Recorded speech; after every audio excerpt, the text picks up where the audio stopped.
இப்போ நெக்ஸ்ட்டு நாம் என்ன பார்க்க போகிறோம்னா சுவதேசி மூமெண்ட். அப்போ சுவதேசி மூமெண்ட்னா என்ன? சுவதேசி இயக்கம். சுவதேசின்ற ஒரு இயக்கம், ரைட்டா? அப்போ சுவதேசி மூமெண்ட் என்ன சொல்லுதுன்னு பார்ப்போமா? இதில் சுவதேசி மூமெண்ட்ன்றது அதான் சுவதேசி இயக்கம்னு சொல்கிறோம், ரைட்டா? இப்போது ஜஸ்ட் மினிட், நெக்ஸ்ட்டு பார்க்கலாமா? இதில் எ பார்ட்டிஷியன் ஆஃப் பெங்கால் அப்படின்னா த பார்ட்டிஷன் ஆஃப் பெங்கால், பெங்காலோட பிரிவினை. பெங்கால், வெஸ்ட் பெங்கால், ஈஸ்ட் பெங்கால் பிரித்தாங்க இல்லையா? அப்போ இப்போ நம்மகிட்ட இருக்குது வெஸ்ட் பெங்கால், ஈஸ்ட் பெங்கால் அங்கிட்டு இருக்குது, ரைட்டா? பாகிஸ்தான் கூட இருக்குது, இது பங்களாதேஷ் கூட இருக்குது. அதாவது பார்ட்டிஷன் ஆஃப் பெங்கால் வந்து பிரிவினை ஆகும்போது லெட்டுன்னா அது கொண்டு சென்றது எது? Let to the swadeshi movement. இந்த பெங்காலை பார்ட்டிஷன் பண்ணும்போது, பிரிக்கும்போது அது எதற்கு வழிவகுத்தது? சுவதேசி மூமெண்ட்டுக்கு வழிவகுத்தது. லெட் டு த, லெட்னா இழுத்து சென்றதுன்னா அதன் செயலாக்கத்துக்கு இழுத்து சென்றது. இது சுவதேசி மூமெண்ட்டோட செயலாக்கத்துக்கு இழுத்து சென்றது. அப்படின்னா சுவதேசி மூமெண்ட்டை ஊக்கப்படுத்தியது, சுவதேசி மூமெண்ட்டை ஆர்வப்படுத்தியது, அதனோட செயல்களை வேகப்படுத்தியது. இது பார்ட்டிஷன் ஆஃப் பெங்கால். இந்த இடத்துல வேகப்படுத்தியன்னு கூட போட்டு லெட்னு வேகப்படுத்தியது, வேகப்படுத்தியன்னு இந்த இடத்துல அந்த அர்த்தம் தான் வரும். வேகப்படுத்தியது, இந்த சுவதேசி மூமெண்ட்டை வேகப்படுத்தியது. And changed the course of the struggle for freedom. அதுக்கு முந்தைய ஃப்ரீடத்துக்கு ஸ்ட்ரகிள் பண்ணிட்டு இருந்தாங்க, போராட்டம் பண்ணிட்டு இருந்தாங்க, ரைட்டா? அப்போது இப்போ இந்த பெங்காலை பிரித்த உடனே என்ன ஆகிப்போச்சுன்னா சுவதேசி மூமெண்ட்டுக்கு வந்து ஆர்வத்தை உண்டாக்கிடுச்சு. ஆனால் வந்து ஃப்ரீடம் ஃபார் ஸ்ட்ரகிளுக்கு வந்து ஆர்வம் இல்லாமல் போச்சு. அண்டு சேஞ்சுன்னு மாற்றியது. The course of the struggle for freedom அப்படின்னா இந்த கோர்ஸ் ஆஃப் த ஸ்ட்ரகிள் அப்படின்னு வரும்போது அந்த போராட்டம் இருக்குது இல்லையா? ஸ்ட்ரகிள்னால் போராட்டத்தின் போக்கு, கோர்ஸ்னால் அதனோட போக்கு. ஃபார் ஃப்ரீடம்னா நம்மளோட சுதந்திரத்துக்கு உண்டான போராட்டத்தின் போக்கான வழியானது மாறிடுச்சு. Changed the course of the struggle for freedom அப்படின்னா இந்த பெங்கால் பாகப்பிரிவினை ஆகும்போது இங்கிலீஷ்காரன் பிரிக்கும்போது அது எதுக்கு வழிவகுத்தது? சுவதேசி மூமெண்ட்டை அதிகமாக்கிடுச்சு. அது சுவதேசி மூமெண்ட்ன்ற இயக்கத்தை அதிகமாக ஆக்கப்பூர்வமாக கொண்டு சென்றது.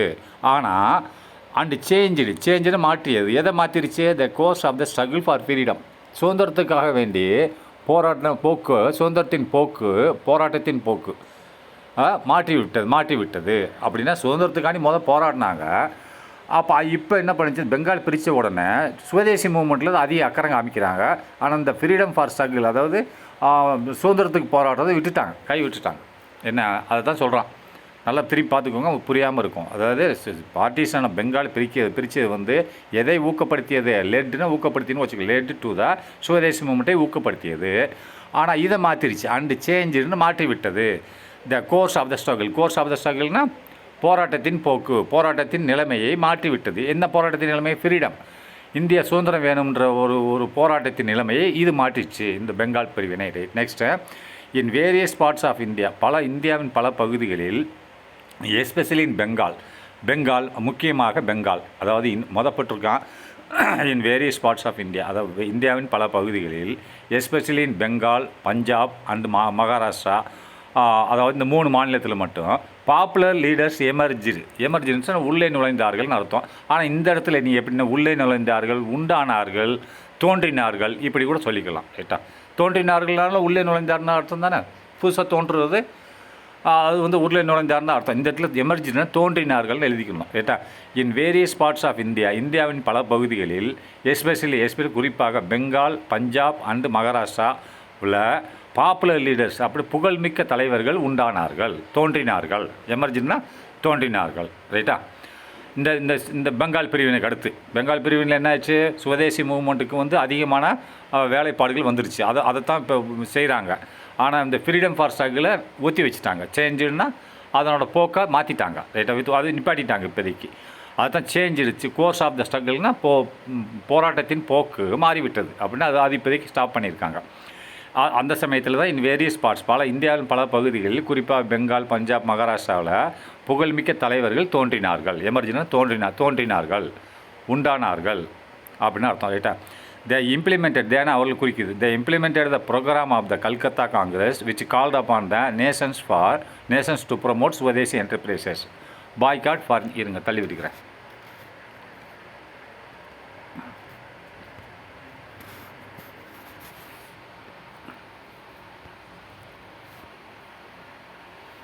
இது என்ன சொல்லுதுன்னா, நல்லா பாருங்கள், த இம்ப்ளிமெண்டட்னா அறிமுகப்படுத்தினார்கள். அது அது அர்த்தம். இம்ப்ளிமெண்டட்னா என்னது? அறிமுகப்படுத்தினார்கள், செயல்படுத்தினார்கள். நீ எப்படி வேணால் அந்த போட்டுக்கலாம். ஆக்சுவலி தே இம்ப்ளிமெண்டட்னா செயல்படுத்தினார்கள். த ப்ரோக்ராம், என்ன ப்ரோக்ராம் செயல்படுத்தினார்கள்? திட்டம். என்ன programme? Programme of Calcutta Congress. கல்கத்தாவில் நடந்த காங்கிரஸ் மீட்டிங்கில், கல்கத்தா காங்கிரஸ்னால் கல்கத்தா காங்கிரஸ் இல்லை, கல்கத்தாவில் நடந்த காங்கிரஸ் மீட்டிங்கில் ப்ரோக்ராம், ஒரு திட்டம் செயல்படுத்தப்பட்டது. இம்ப்ளிமெண்டட்னு செயல்படுத்தப்பட்டது. அவர்கள் செயல்படுத்தினார்கள். தே இம்ப்ளிமெண்ட் அவர்கள் செயல்படுத்தினார்கள். த ப்ரோக்ராம், ஒரு திட்டத்தை, ஆஃப் த கல்கத்தா காங்கிரஸ், கல்கத்தா காங்கிரஸில் நடந்த ஒரு மீட்டிங்கில் திட்டத்தை செயல்படுத்தினார்கள். அது என்ன திட்டம்? விச் கால்ட் அப்பான், அந்த திட்டம் அழைக்கிறது, சொல்லுகிறது. விச் கால்ட் அப்பான்னா சொல்லுகிறது. கால்ட் அப்பான் த நேஷன், அந்த திட்டமானது. விச் கால்ட் அப்பான்னா தேசத்தை அழைக்கிறது. தேசத்தை, அந்த திட்டமானது என்ன சொல்லுது? காங்கிரஸ் மீட்டிங்கில் நடந்த திட்டம் which called upon the nation, இந்த நாட்டை அழைக்கிறது. எதுக்கு?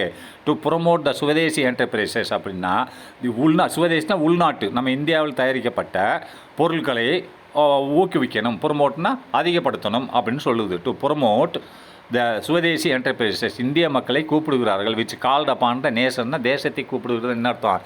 தேச மக்களை கூப்பிடுகிறார்கள். எதற்கு? அழைக்கிறார்கள், சொல்லுகிறார்கள் தேச மக்களுக்கு. நீ என்ன வேணால் எடுத்துக்கோ, ரைட்டா? To promote swadeshi enterprises. என்டர்பிரைசஸ்னால் என்னது? ஒரு நிறுவனம், ரைட்டா? சுவதேசி நிறுவனம், சுவதேசி நிறுவனம்னு சொல்லுவாங்க, ரைட்டா? சுவதேசி நிறுவனம்னு என்னது? அதாவது நம்ம இந்தியாவில் தயாரிக்கக்கூடிய பொருட்கள் அப்படின்னா ப்ரொமோட்னா ஊக்குவிக்கிறது. எதை ஊக்குவிக்கணும்? சுவதேசி என்டர்பிரைசஸ். சுவதேசி என்டர்பிரைசஸ் என்னது? சுவதேசி நிறுவனத்தம். சுவதேசி நிறுவனம்னா உள்நாட்டு தொழிற்சாலைகளில் தயாரிக்கப்பட்ட பொருட்களை ஊக்குவிக்கணும். பாய்காட்னா வெறுக்கணும், அதாவது தள்ளுபடி பண்ணணும், அதை வேண்டாம்னு சொல்லணும். பாய்காட்னா தவிர்க்கணும். நிராகரிக்கணும். எதை நிராகரிக்கணும்? பாய்காட் ஃபாரின் குட்ஸ், வெளிநாட்டுக்கான தயாரிப்புகளை வாங்கக்கூடாது. பாய்காட்னா நிராகரித்தல். வெளிநாட்டுக்காரன் ஃபாரின் குட்ஸை வாங்கக்கூடாது, வெளிநாட்டுக்காரன் தயாரிப்பை வாங்கக்கூடாது. And promote national education. அப்படின்னா ப்ரொமோட்னா ஏற்கனவே படிச்சிருக்கோம் இதை நம்ம. ப்ரொமோட்னா ஊக்குவிக்கணும். எதை? National education. நம்ம ஊர் பள்ளிக்கூடத்துக்கு தான் போகணும், இங்கிலீஷ்காரன் பள்ளிக்கூடத்துக்கு போகக்கூடாது. நேஷனல் எஜுகேஷன்னா தேசிய கல்வியை தான் ப்ரொமோட் பண்ணணும். தேசிய கல்வினா நம்ம பாஷை தான் படிக்கணும், அவங்க பாஷை படிக்கக்கூடாது அப்படின்னு சொல்லி இந்த மீட்டிங்கில் தீர்மானம் எடுத்து இம்ப்ளிமெண்டேஷன் பண்ணுறாங்க, நடைமுறைப்படுத்துகிறார்கள், செயல்படுத்துகிறார்கள், ரைட்டா? அடுத்து நெக்ஸ்ட்டு என்னென்னு பார்ப்போமா? Response of Tamil Nadu. அப்படின்னா இது சம்மந்தமாக தமிழ்நாடோட பதில்கள், தமிழ்நாடோட என்ன பதில்கள்னு பார்ப்போமா? தமிழ்நாட்டின் பதில்கள் என்னன்னு பார்ப்போம், ரைட்டா? அப்போ தமிழ்நாட்டோட பதில் என்ன இருக்கும்? வி.ஓ. சிதம்பரனார் 1, 2வது வி. சக்கரையார், வி. சக்கரையார், ரைட்டா? 2. அது சிதம்பரனார் 1, 2வது வி. சக்கரையார், இவர் வி. சக்கரையார். அடுத்து 3வது சுப்பிரமணியா பாரதி 3வது. அண்டு சுரேந்திரநாத் ஆர்யா. இது 4 பேரும் வேர் some of the prominent leaders இன் தமிழ்நாடு. இவங்க தான் ஒரு ப்ராமினன்ட் முக்கியமான தலைவர்கள், தமிழ்நாட்டில் முக்கியமான தலைவர்களாக இருந்தார்கள். சம் ஆஃப் த முக்கியமான தலைவர்களில் இவர்களும் முக்கியமான தலைவர்கள். Some of the prominent leader, ப்ராமினன்ட்னா முக்கியமான தலைவர்களாக இருந்தார்கள். Next public meetings attended by the thousands of peoples were organised in various parts of Tamil Nadu, ரைட்டா? அப்போ நல்லா கவனிங்க, பப்ளிக் மீட்டிங்ஸ்னால் பொதுக்கூட்டமானது attended by the thousands of people, ஆயிரக்கணக்கான மக்கள் அதில் வந்து பங்கெடுத்து கொண்டார்கள். அட்டெண்டட்னா பங்கெடுத்து கொண்டார்கள். பை த பொது பப்ளிக் மீட்டிங்னா மீட்டிங்கிறது ஒரு பொது மீட்டிங்கானது. அது எவ்வளோ பேர் பங்கெடுத்துக்கிட்டாங்க? பை thousands ஆஃப் பீப்புள்ஸ், அது ஆயிரக்கணக்கான மக்கள் பொது மீட்டிங்கில் பங்கெடுத்துக்கிட்டாங்க. வேறு organised in various parts of Tamil Nadu. அப்படின்னா அப்படி இப்போ வேறு ஆர்கனைசேஷன் ஏற்பாடு செய்யப்பட்டிருந்தது. இதில் in various parts of the Tamil Nadu, தமிழ்நாட்டில் உள்ள பல பகுதிகளிலிருந்து ஒன்று கூடினார்கள் அர்த்தம், ரைட்டா? இந்த மீட்டிங்க்கு இந்த மீட்டிங் நடந்தது இல்லையா? பப்ளிக்னா பொது மீட்டிங்கில் அட்டெண்டட்னா அவங்க கலந்து கொண்டார்கள். பை thousands ஆஃப் பீப்புள்ஸ், ஆயிரக்கணக்கான மக்கள் கலந்து கொண்டார்கள். அவர்கள் எங்கேருந்து வந்தாங்க? வேறு organised in various parts of the Tamil Nadu, அவர்கள் எங்கேருந்து வேறு ஆர்கனைசேஷன் வந்திருந்தார்கள் அர்த்தம், இல்லை ஏற்பாடு செய்யப்பட்டது in various parts of the Tamil Nadu. தமிழ்நாட்டில் உள்ள பல பகுதியிலிருந்து வந்திருந்தார்கள். வேறு ஆர்கனைசேஷனாக வந்து குவிந்திருந்தார்கள் அர்த்தம். ரைட்டா? நீ அது தக்க நம்ம எழுதிக்கோ. Tamil was used on public platform for the first time to mobilise the people அப்படின்னு சொல்கிறான். தமிழ் வந்து தமிழ் லாங்குவேஜ். ரைட்டா? தமிழ் லாங்குவேஜ் வந்து முதல்ல யூஸ் பண்ணுறாங்க. எதுக்கு? அதாவது நல்லா கவனிச்சுக்கோங்க. தமிழ் லாங்குவேஜ் வாஸ் யூஸ் உபயோகப்படுத்தப்படுகிறது ஆன் த பப்ளிக் பிளாட்ஃபார்ம் அப்படின்னா பொது மேடையில். இது வந்து ஹிந்தி பேசுவாங்க, இங்கிலீஷ் பேசுவாங்க. ஆனால் இப்போ தான் முதல்ல தமிழ் மேடையில் பேச போகிறாங்க தலைவர்கள். Tamil was used on the public platform, பொது மேடையில். மேடை போட்டு பேசுகிறாங்கல்ல, பொது மேடையில். ஃபார் த ஃபஸ்ட் டைம், முதல்ல தமிழ் வாஸ் யூஸ்டு உபயோகப்படுத்தப்படுகிறது அந்த ஃபஸ்ட்டு பப்ளிக் பிளாட்ஃபார்ம், பொது மேடையில். ஃபார் த ஃபஸ்ட்டு டைம் முதலாக உபயோகப்படுத்தப்படுகிறது. எதற்கு? டு மொபைலைஸ் த பீப்புள் அப்படின்னு சொன்னால், டு மொபைலைஸ் என்னது நாட்டுப்பட்ட, அதாவது மொபைலைஸ்ன்னு சொல்கிறீங்க. மொபைலைஸ்ன்றது மக்களை அணிதிரட்டுவதற்காக வேண்டி முதல்ல தமிழ் மேடையில் உபயோகப்படுத்தப்படுகிறது. மொபைலைஸ்னால் மக்களை அணி திரட்டுவது. மக்கள் இருக்காங்களா, மொபைலைஸ் த பீப்புள் அப்படின்னா பீப்புள்னால் மக்களை ஒன்றாக கூட்டுவது. மொபைலைஸ்னால் ஒன்றாக கூட்டுவது, அதாவது அணி திரட்டுவது இல்லை ஒன்றாக கூட்டுவது. அதற்காக வேண்டி ஃபஸ்ட்டு முதல்ல மேடையில் தமிழ் பாஷை பயன்படுத்தப்பட்டது. தமிழ் வாஸ் யூஸ்டு பயன்படுத்தப்பட்டது அந்த பப்ளிக் பிளாட்ஃபார்ம், பொது மேடையில். ஃபார் த ஃபஸ்ட் டைம் முதலாக. எதற்காக வேண்டிய? டு மொபைலைஸ் த பீப்புள் அப்படின்னா மக்களை ஒன்று சேர்க்க, மொபைலைஸ்னு ஒன்று சேர்க்க அல்லது அணி திரட்ட, எப்படி வேணாலும் போட்டுக்கோங்க. ரைட்டா? சரி, நெக்ஸ்ட் பார்ப்போமா? சுப்பிரமணிய பாரதியார் பேட்ரியாட்டிக் சாங்ஸ் அப்படின்னு சுப்பிரமணிய பாரதியாரின் அவர் எழுதிய. ரைட்டா? சுப்பிரமணிய பாரதியார் ஒரு கவிதை ஆசிரியர். ரைட்டா? சுப்பிரமணிய பாரதியார் பேட்ரியாட்டிக் சாங்ஸ் அப்படின்னா நாட்டுப்பற்று பாடல்கள், நாட்டின் மேலே பற்று உள்ள பாடல்கள், தேசப்பற்று பாடல்கள்னு வச்சுக்கோ. சுப்பிரமணிய பாரதியார் பேட்ரியாட்டிக் சாங்ஸ்னால் சுப்பிரமணிய பாரதியார் எழுதியன்னு போடல, அவர் எழுதினாதான் அர்த்தம். சுப்பிரமணிய பாரதியார் பேட்ரியாட்டிக் சாங்னா, பேட்ரியாட்டிக்னா நாட்டுப்பற்று அல்லது தேசப்பற்று, எப்படி வேணாலும் போட்டுக்கோ. தேசப்பற்று மிக்க பாடல்கள், சுப்பிரமணிய பாரதியாரின் தேசப்பற்று மிக்க பாடல்கள் வேறு எஸ்பெஷலி இம்பார்ட்டண்ட், அதாவது முக்கியமான வேறு இருந்தன, அந்த பாடல்கள் இருந்தன.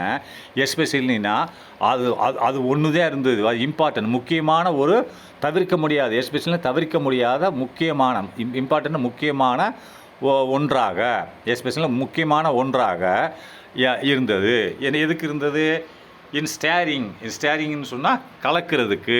இப்போ ஸ்டேர் பண்ணுற, இப்போ நீ டீ சாப்பிடும்போது ஜீனி போட்டிருக்கு, ஜீனி வந்து சரியாக கலக்கலை அப்படின்னு அம்மா ஒரு குச்சியை கொடுத்து கலக்க சொல்லுது இல்லையா? அது கலந்தவுடனே ஜீனியெல்லாம் மிக்ஸ் ஆகிடுது. ரைட்டா? அதுதான் ஸ்டேரிங்னா கலக்குதல். ரைட்டா? இப்போ ஸ்டேரிங்னு என்னது? கலக்குதல், கலக்கு இல்லை கிளறி விடு. இப்போ சோறு அங்கே ஒரே இடத்துல கட்டியாக இருக்குன்னா அது கிளறி விடுறீங்க இல்லையா? அதே மாதிரி எதற்கு இது இம்பார்ட்டண்ட்டு? இந்த சுப்பிரமணிய பாரதியாரின் நாட்டுப்பற்று பாடல்கள் வேறு எஸ்பெஷலி முக்கியமாக இம்பார்ட்டண்ட்டாக இருந்தது, முக்கியமான ஒன்றாக, எஸ்பெஷலாக முக்கியமான ஒன்றாக, இந்த இடத்துல எஸ்பெஷலாக ஒன்றாகன்னு போட்டுக்கோ. இம்பார்ட்டண்ட்டாக முக்கியமான ஒன்றாக இருந்தது. எதில்? இன் ஸ்டேரிங் பேட்ரியாட்டிக் எமோஷன்ஸ் அப்படின்னு சொன்னால், ஸ்டேரிங்னா கலக்குவதற்கு, பேட்ரியாட்டிக் எமோஷன் என்னது? நாட்டுப்பட்டு உணர்ச்சி, அதாவது ஒரு மனுஷனுக்கு நாட்டுப்பட்டு உணர்ச்சியை தூண்டுவதற்கு. அப்போ ஸ்டேரிங்னா கலக்குது தான், ஆனால் இந்த இடத்துல என்ன மீனிங் நீ போடணும்?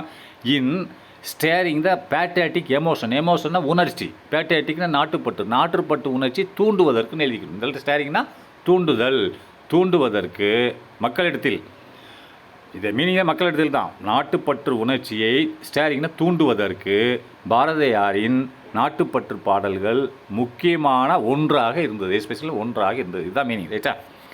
இப்படி தான் மீனிங் போடணும். ஆனால் உண்மையான மீனிங் தெரிஞ்சிருக்கணும். ஸ்டேரிங்னா கலக்கு தான், ஆனால் இந்த இடத்துல தூண்டுறது, நாட்டுப்பற்றை தூண்டுவதற்கு முக்கியமான ஒன்றாக இருந்தது. ரைட்டா? நாட்டுப்பற்று. ரைட்டா? நாட்டுப்பற்றின் உணர்ச்சியை தூண்டுவதற்கு இந்த இடத்துல இருக்கும். ரைட்டா? சில இடங்களில் கொஞ்சம் மாறி வரும், அவ்வளோதான். எல்லாம் ஒன்று தான். இப்போ நீ சீனி கலக்கிற, ஜீனி மிக்ஸ் ஆகுது இல்லையா? நீ தூண்டுற இல்லையா? கலக்கிறனால தூண்டுற, அதான் தூண்டுறதுக்குன்னு எழுதிக்கோ. ரைட்டா? மெனி ஜேர்னல்ஸ் வேறு அரெஸ்டட் அப்படின்னா பல பத்திரிகைக்காரங்கள் கைது செய்யப்பட்ட, பல ஜேர்னல்ஸ்னால் மெனி ஜேர்னல்ஸ் வேர் ஸ்டார்டட், அரஸ்டட்ல, சாரி நான் ஏதோ ஞாபகம் சொல்லிட்டு தூக்க கழகத்தில் இருக்கேன்.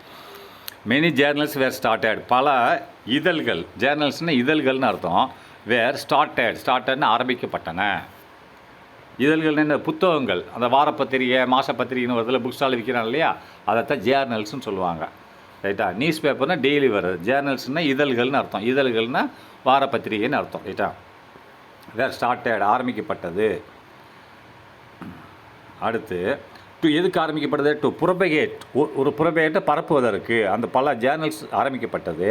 டு புரபகேட் சுவதேசி ஐடியல்ஸ், அப்படின்னா சுவதேசினா நாட்டுப்பற்று, சுவதேசி ஐடியல்ஸ் நாட்டுப்பற்று லட்சியங்களை பரப்புவதற்கு இந்த பல ஜேர்னல்ஸ்னால் இதழ்கள் ஆரம்பிக்கப்பட்டன.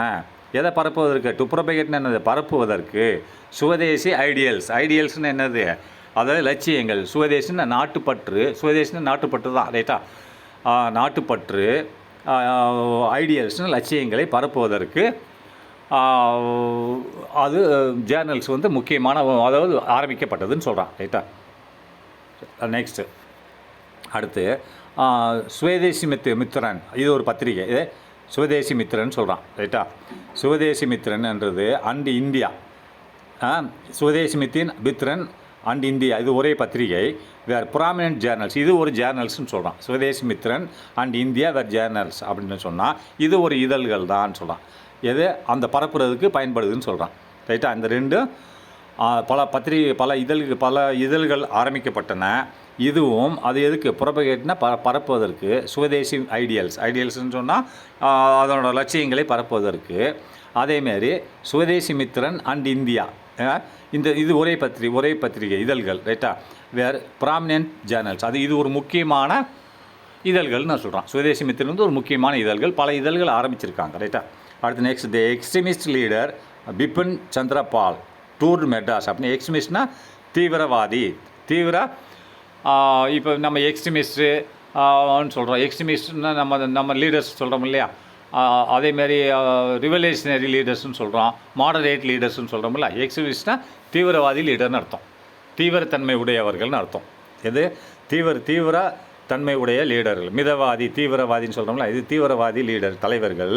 பிபின் சந்திரபால் என்றவர் டூருடன் பயணம் செய்தார், மெட்ராஸுக்கு வந்தார். டூருடுனா பயணம் செய்தார். எங்கே பயணம் செய்தார்? சென்னைக்கு வந்தார், மெட்ராஸுக்கு பயணம் செய்தார். அண்டு டெலிவர்டு லெக்சர்ஸ், இருங்க திருப்பிக்கிறேன், delivered lectures which inspired the youth. அப்படின்னா அதுக்கு மெட்ராஸுக்கு வந்துட்டார். வந்துட்டு டெலிவர் லெக்சர்ஸ் அப்படின்னா, டெலிவர்னா என்னது? வழங்கினார். என்னத்தை வழங்கினார்? லெக்சர்ஸ்னால் விரிவுரை. இப்போது நம்ம காலேஜில் டீச்சர்லாம் சொல்லித்தராங்க, என்ன விரிவுரை சொல்லித்தராங்களா, அவங்க டீச் பண்ணுவாங்க. இங்கே லெக்சர்ஸ்ன்னு சொன்னால் என்னது? விரிவுரைன்னு அர்த்தம். சில பேச்சு பேசுகிறாங்களே, மேடையில் பேசுகிறாங்களே, அதனால் அவங்க விரிவுரைன்னு சொல்ல. விரிவுரைனா ஒரு பொருளை பற்றி சொல்லுவது. ரைட்டா. அதுதான் சொல்கிறான். டெலிவர்ட்னா வழங்கினார். இனத்தை வழங்கினார்?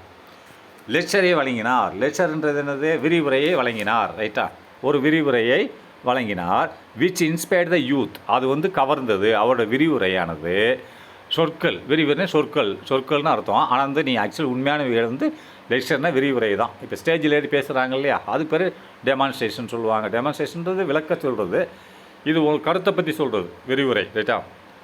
அந்த விரிவுரையானது விச் இன்ஸ்பயர்ட் த யூத், அதாவது இளைஞர்களை கவர்ந்தது. இன்ஸ்பயர்னா கவர்ந்தது, அவரோட பேச்சு. விச் அந்த விரிவுரை. ரைட்டா. விச் இன்ஸ்பயர்னா கவர்ந்தது. யாரை கவர்ந்தது? இளைஞர்களை கவர்ந்தது. Students and youth participated widely in the swadeshi movement. அப்படின்னா மாணவர்கள் அண்ட் யூத் இளைஞர்கள் பார்ட்டிசிபேட்டட்னா பங்கெடுத்தார்கள், கலந்து கொண்டார்கள். ஆக்சுவலாக கலந்து கொண்டார்கள்னா கரெக்ட். கலந்து கொண்டார்கள். வைட்லினா பரவலாக, அதாவது இந்த மீட்டிங்கில் மாணவர்கள் இளைஞர்கள் கலந்து கொண்டார்கள், பார்ட்டிசிபேட்டர்னு கலந்து கொண்டார்கள். வைட்லினா பரவலாக. இந்த சுவதேசி மூமெண்ட், சுவதேசி இயக்கத்தில் மாணவர்கள் மற்றும் இளைஞர்கள் பரவலாக கலந்து கொண்டார்கள். பார்ட்டிசிபேட்டர்னா பரவலாக கலந்து கொண்டார்னு அர்த்தம். ரைட்டா. அடுத்து சுவதேசி ஸ்டீம் நேவிகேஷன். அப்படின்னு ஸ்டீம்னா நீராவி நேவிகேஷன் அர்த்தம். சுவதேசி ஸ்டீம் நேவிகேஷன் சொல்கிறான். இது நான் தமிழில் உங்களுக்கு எப்படி சொல்வது? சுவதேசி இப்போ ஒரு 2 கப்பல் வாங்கினார். எது? ஒரு தலைவர். ரைட்டா. அதுக்கு இந்த விஓ சிதம்பரனார் வந்து 2 கப்பல் வாங்கினார். அது ஸ்டீமில் ஓடும், நீராவியில் ஓடும், ரைட்டா அந்த கப்பல். அதுக்கு தான் என்ன பண்ணுறாரு சுவதேசி ஸ்டீம் நேவிகேஷன். நேவிகேஷனால கடல் பயணம்னு அர்த்தம். நேவிகேஷன்னா என்னது? கடலில் பயணமானது தான். ரோட்டில் பயணம் பண்ணுறதுக்கு வந்து நேவிகேஷனாக சொல்ல மாட்டாங்க, ரைட்டா. ட்ராவல்னு சொல்லுவாங்க, ட்ராவல். அதாவது நேவிகேஷன் கடல் பயணத்துக்கு ஸ்டீமில் 2 கப்பல் வாங்கினது தான் சொல்கிறான், சுவதேசின்னு சொல்கிறான். இது நீங்கள் எப்படி எடுத்துக்கிறோன்னு சொன்னால், சுவதேசி நீராவி வழிச்செலுத்துதல்னு போட்டுக்கோ. வழிச்செலுத்துதல் நிறுவனம், ரைட்டா. இப்படி தான் போட முடியுது இதை. சுவதேசி, ரைட்டா. சுவதேசி நீராவி, ஸ்டீம்னா நீராவி, வழிச்செலுத்துதல் நிறுவனம், எதை? கம்பெனியின் நிறுவனம். நேவிகேஷன்னா வழிச்செலுத்துதல் அப்படின்னா கொண்டு செல்லுதல். வழிச்செலுத்துதுன்னா கடலில் கொண்டு போகிறது, ரைட்டா. அதுதான் சுவதேசி நீராவி வழிச்செலுத்துதல் கம்பெனி அப்படின்னு அர்த்தம். இதில் தான் 2 கப்பல் ஓடிட்டு இருந்தது, ரைட். ஒன்று ஸ்டீம் ஷிப்புன்னு சொல்லுவாங்க. இதை நேவிகேஷன் ஸ்டீம் ஷிப்பு தான் வாங்கினாங்க. அதுதான் நேவிகேஷன் போட்டவா. நேவிகேஷன் சொன்னால் வழி செலுத்துதல்னு அர்த்தம். வழி செலுத்துதல்னா செல்லுதல். ஸ்டீமால் செல்லுதல், ஸ்டீம் இன்ஜினால் செல்லுறது. ஸ்டீம் இன்ஜினால் கடலில் செல்லக்கூடிய கம்பெனி, அதை வச்சுருக்கக்கூடிய நிர்வாகம் பண்ணக்கூடிய சுதேசி. சுதேசின்னு நம்ம நாட்டு கம்பெனி, நம்ம நாட்டுக்கு சுதேசின்னா நம்ம நாட்டு கம்பெனி. ஸ்டீம் நேவிகேஷன், ஸ்டீம்னா நீராவி வழிச்செலுத்தும் கம்பெனி நிர்வாகம், ரைட்டா. அப்படின்னு போட்டுக்கோங்க இதை. Next one of the most enterprising acts in pursuance அப்படின்னு சொன்னால் ஒரு முக்கியமான ஒன்று. என்னது முக்கியமானது ஒன்று அப்படின்னு சொன்னால் என்டர்பிரைசஸ்ன்னு என்னது? என்டர்பிரைசஸ் நிறுவனம்னு அர்த்தம், ரைட்டா. என்டர்பிரைசஸ் என்னது? நிறுவனம்னு அர்த்தம். அது என்ன நிறுவனம்? One of the most enterprising acts அப்படின்னா நிறுவனங்களின் சட்டம். One of the most enterprising acts in பெர்சுயன்ஸ்ன்னு சொன்னால் என்னதுன்னா திட்டம்னு அர்த்தம், ரைட்டா. இல்லை செயல்னு அர்த்தம். நீங்கள் எப்படி வேணால் எடுத்துக்கலாம். திட்டம்னு எடுத்துக்கலாம், செயல்னு எடுத்துக்கலாம், இல்லை இந்த 2ல் ஏதாவது ஒன்று நீங்கள் எடுத்துக்கலாம், ரைட்டா. இந்த one of the most enterprising act அப்படின்னா ஒரு முக்கியமான ஒன் ஆஃப் தன ஒன்று முக்கியமான ஒரு என்டர்பிரைசிங் ஆக்ட் அப்படின்னா ஒரு தொழில் சட்டத்தில் இன் பெர்சுயன்ஸ் திட்டமானது, ஒரு முக்கியமான திட்டம். Enterprising act in pursuance of the swadeshi was the launching of the swadeshi steam navigation company at Thoothukudi by V O Chidambaranar அப்படின்னா. நல்லா கவனியா, இது உங்களுக்கு எப்படி கம்பைன் பண்ணுறது? இங்கே இந்த மேலேருந்து கீழேயா, கீழேருந்து மேலேன்னு தெரியலையா? இருங்க வரேன். இதை இப்படி எடுத்துக்கோங்க. One of the most enterprising acts in பெர்சுயன்ஸ்னால் திட்டங்கள், ரைட்டா. அது என்ன திட்டங்கள்னு பார்ப்போமா? திட்டம் of the swadeshi was the launching of the swadeshi steam navigation company. அதோட நீ படிக்கணும், பற்றி சொல்கிறேன். சுவதேசி நேவிகேஷன் கம்பெனின்றது நிறுவனனால. நான் முதல்ல சொல்லிட்டேன், சுவதேசி நேவிகேஷன் கம்பெனினா சுவதேசி ஸ்டீம் வழிச்செலுத்துதல் கம்பெனின்னு சொன்ன நிர்வாகம்னு சொல்லியிருக்கேன். இந்த கம்பெனி இஸ் லான்ச்சிங்னா அதாவது நிறுவுதல், உண்டாக்குதல். இந்த கம்பெனி புதுசாக உண்டாக்குறாங்க. இந்த கம்பெனி நிறுவியதால் என்னாச்சு கடைசியில் பெர்சுயன்ஸ் இந்த திட்டம் சுவதேசி திட்டத்துக்கு. சுவதேசினா நம்ம தேசிய பொருட்களை வாங்குறது. அது பெர்சுயன்ஸ்னால் திட்டம். சுவதேசி திட்டத்துக்கு என்னது? ஒரு முக்கியமான ஒரு சட்டம் கிடைத்து விட்டது. என்டர்பிரைசிங்னு நம்ம ஒரு கம்பெனி வந்துருச்சுன்னு அர்த்தம். இந்த கம்பெனி நேவிகேஷன் கம்பெனி ஒரு முக்கியமான ஒன்றாக அமைந்தது. என்டர்பிரைசஸ் என்னது? தொழில்னு அர்த்தம். தொழில்னு இந்த வச்சுக்கோ. One of the most enterprising acts in pursuance of the swadeshi அப்படின்னு சொன்னால், சுவதேசின்னு நம்மளோட ஓன் பொருட்கள் நம்ம வாங்கும் திட்டம். ஓன் பொருட்களை வாங்கும் திட்டத்தின் கம்பெனின்னு அர்த்தம். இருந்தன. எப்படி இருந்தன? இந்த லான்ச்சிங் இதன் மூலியமாக இருந்தன. லான்ச்சிங்னா நிறுவுறது. Launching of the swadeshi steam navigation company at தூத்துக்குடியில் இந்த கம்பெனியை நிறுவனதுனால இந்த திட்டம் இருந்ததுன்னு சொல்கிறான், ரைட்டா. பை யார் நிறுவனது? விஓ சிதம்பரனார் தான் இதுக்கு ஓனர், நிறுவினார் அப்படின்றான். அடுத்து ஹி பர்ச்சேஸ்டு 2 ships அப்படின்னா இவர் 2 கப்பல்களே வாங்கினார். ஒரு கப்பலுக்கு பேர் வந்து கலியா அண்ட் 2வது கப்பலுக்கு பேர் வந்து லாவோ. பர்ச்சேஸ்னா கொள்முதல் செய்தார். என்ன செய்தார்? கொள்முதல் செய்தார். கொள்முதல் என்னத்தை செய்தார்? ஒரு 2 கப்பல் கொள்முதல் 2 கப்பலை கொள்முதல் செய்தனா வாங்கினார். ஒன்றுக்கு கலியா அண்டு ரெண்டாவது கப்பலுக்கு பேர் லாவா அண்டு பில்டு. அதாவது பில்டுன்னு சொன்னால் அதுக்கு மீனிங் என்னன்னு சொன்னால் நான் வந்து இது அதாவது என்னது சொல்கிறது வணிகம்னு சொல்லுவாங்க ரைட்டா, யூஸ்ன்னு சொல்லுவாங்க. இதை உபயோகப்படுத்தினாரா இதை பில்டுனா பிளேடுனா உபயோகப்படுத்தினார் யூஸ்ன்னு சொல்லலாம். நீங்கள் இதை உபயோகப்படுத்தினார் அண்டு பிளேடு தெம் உபயோகப்படுத்தினார். அதாவது ஆக்சுவலி பிளேடுனா உபயோகப்படுத்துறது தான். ஆனால் எதுக்கு உபயோகப்படுத்துறது? வணிகத்துக்கு உபயோகப்படுத்துறதுக்கு பேர் தான் பிளேடு. வேறு எதுக்கு உபயோகப்படுத்துக்கிற பேர் பிளேடு கிடையாது. மக்களை கூட்டு போகிறதுக்கு உபயோகப்படுத்துறதுக்கு பேர் பிளேடு கிடையாது. ஆக்சுவலி பிளேடுனா உபயோகப்படுத்துறது இந்த கப்பலை. அது எதுக்கு வணிகம் செய்வதற்காக வேண்டி உபயோகப்படுத்தினால் பிளேடுன்னு சொல்லுவாங்க. அப்போ இந்த கப்பலை அவர் வணிகத்துக்காக வேண்டி தான் உபயோகப்படுத்தினார். அதான் பிளேடுன்னா உபயோகப்படுத்தினார், யூஸ் பண்ணினார். யூஸ்ன்னு எழுதிக்கோ. Plied them between Thoothukudi and Colombo. அப்படி இதை உபயோகப்படுத்தினார். இதை இதில் உபயோகப்படுத்தினார் பிளேடு தெம்னு இந்த 2 கப்பல், டெம்முன்னா கப்பலை குறிக்குது, 2 கப்பலையும் உபயோகப்படுத்தினார். எதற்கு? பட்வீன் இதற்கு நடுவில் பட்வீன் தூத்துக்குடி. நம்ம ஊருக்கு பக்கத்தில் தூத்துக்குடி ஹார்பர் இருக்குல்ல இந்தியாவில், தூத்துக்குடியிலேருந்து கொழும்பு சிலோனில் உள்ள கொழும்பு ஹார்பர் வரைக்கும் இதை உபயோகப்படுத்தினார். இந்த கப்பல் போயிட்டு வந்துச்சு, பொருட்களை எடுத்துகிட்டு போகும், அங்கேருந்து பொருட்களை கொண்டு வரும். அதுதான் பட்வீன் தூத்துக்குடி அண்டு கொழும்பு. கொழும்பு எங்கே இருக்குது? சிலோனில் இருக்குது துறைமுகம், சிலோன் துறைமுகம். தூத்துக்குடி தமிழ்நாடு துறைமுகம். தமிழ்நாடு துறைமுகத்துலேருந்து கப்பல் போயிட்டு கொழும்பு வரைக்கும் போகும், அங்கே சரக்கு இறக்கிட்டு அங்கேருந்து சரக்கை கொண்டு வரும். அதுக்கு தான் பிளேடுன்னு சொல்கிறோம். உபயோகப்படுத்தினார் பட்வீன் பிளேடு தெம்னு அதை உபயோகப்படுத்தினார் 2 கப்பலை between Thoothukudi and Colombo. Right, okay. கொஞ்சம் டிஃபிகல்ட்டாக இருக்கும், அட்ஜஸ்ட் பண்ணிக்கோங்க. திருநெல்வேலி அப்ரேசிங். ரைட்டா, திருநெல்வேலி அப்ரேசிங் பெருசாக சிறுசாக நெக்ஸ்ட் இதில் பார்த்துக்கலாமா? நெக்ஸ்ட் வீடியோவில் பார்க்கலாம்.